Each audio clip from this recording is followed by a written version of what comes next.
Good morning class 8। आज हम सभी चैप्टर 2 द सुनामी को अंडरस्टैंड करेंगे। चैप्टर 2 को इसे भी पहले क्लास में समझाया गया था, बताया गया था। यहाँ पे चैप्टर 2 में है द सुनामी। सुनामी जो होता है समुद्र के अंदर आता है। समुद्र के अंदर जब अर्थक्वेक आता है तब सुनामी का रूप धारण कर लेता है। 26 दिसंबर 2004 को सुनामी थाईलैंड और भारत के कुछ हिस्से अंडमान निकोबार आइलैंड में और तमिलनाडु में आया था। यहाँ ऐसे कुछ साहस और करेज की कहानियाँ हैं। These stories are all from Andaman and Nicobar archipelago. यह कहानी पूरा सभी कहानी है अंडमान और निकोबार द्वीप आइलैंड की है। Ignatius was the manager of cooperative society in Kachal. Ignatius Andaman and Nicobar island के कच्छल के आइलैंड के कोऑपरेटिव सोसाइटी का मैनेजर था।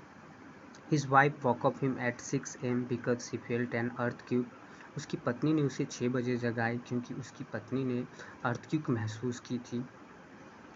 Ignatius carefully took off his television set off its table and put it down on the ground so it would not fall and break। Ignatius ने बड़ी सावधानी से अपने टीवी सेट को table पर से उतार के ज़मीन पर डाल दिया, इसीलिए कि टीवी गिरकर टूट न जाए।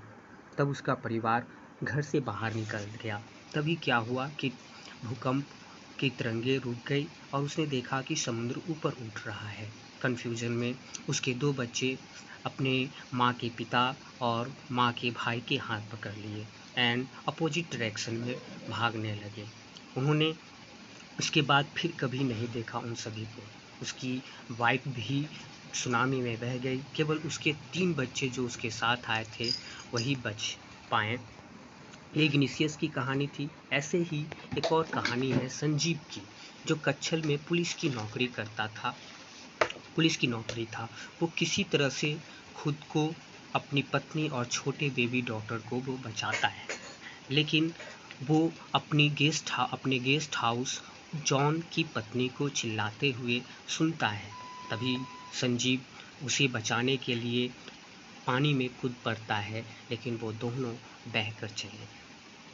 ऐसी एक और कहानी है 13 ईयर ओल्ड मेघना की, जो अपने माता पिता के साथ 77 लोगों के साथ सुनामी में बह गई। She spend 2 days floating in the सी।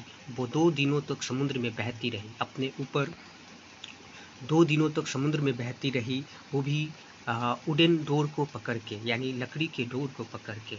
11 बार अपने ऊपर रिलीफ हेलीकॉप्टर को जाते हुए देखा, लेकिन उन रिलीफ हेलीकॉप्टर ने इसे नहीं देखा। शी वॉज ब्राउट टू शोर बाय वेव, और समुद्री वेव के द्वारा उसे किनारे पर लाया गया। वो बेहोशी में समुद्र के किनारे पाई गई। ऐसे ही एक और कहानी अलमस जावेद का है। अलमस जावेद 10 years old 10 साल की थी। She was a student of Carmel Convent in Port Blair where her father had a petrol pump. वह पोर्ट ब्लेयर के कार्मेल कॉन्वेंट की विद्यार्थी थी, जहां उसके पिताजी के पास पेट्रोल पंप थे। Her mother Rahlaj home was in Nancowry island. उसकी माँ रहलाज का घर नैनकबरी आइलैंड था। The family had gone there. उसके परिवार वहाँ पे गए थे क्रिसमस मनाने के लिए। When the trimmers come early in the morning, जब ट्रिमर्स भूकंप सुबह में अर्ली मॉर्निंग में आया, तब उसका परिवार सोया हुआ था। अलमस के पिताजी ने देखा कि समुद्र का पानी जो है वापस लौट रहा है, अपने जगह से वापस लौट रहा है। वो समझ गए कि बड़ी फोर्स में पानी फिर से वापस आएगा। वो सभी को जल्दी से जगा दिए और सुरक्षित जगह पर भागने लगे। As they run her grandfather was hit on head. जैसे ही वो भाग रहे थे, उसके ग्रैंडफादर के सर में चोट लग गया किसी से और गिर पड़े। उसके पिताजी उसे बचाने के लिए कूद पड़े। तब पहला वेव आया और दोनों समुद्र की सुनामी में बह गए। Almas mother and aunt stood clinging to the leaves of coconut tree. और अलमस की माँ और उनकी आंटी कोकोनट ट्री को पकड़ी हुई लटकी रही। A wave uprooted the tree and they two were washed away।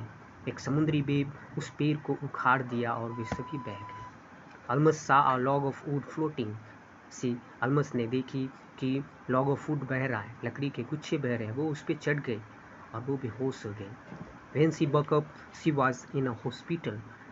जब वो जगी तो वो कामोटा के हॉस्पिटल में थी। From where she was brought to Port Blair, और वहाँ से उसे पोर्ट ब्लेयर लाया गया। The little girl does not want to talk about the incident with anyone. और एक छोटी सी लड़की इस घटना के बारे में किसी से बातचीत करना नहीं चाहती है। She is still traumatized. अभी भी वो परेशान थी, शॉक थी। Thank you my dear. इसका दूसरा वीडियो भी भेजा जाएगा अगले क्लास में, जिसे आप सभी अंडरस्टैंड कर लेंगे अच्छे ढंग से। Thank you.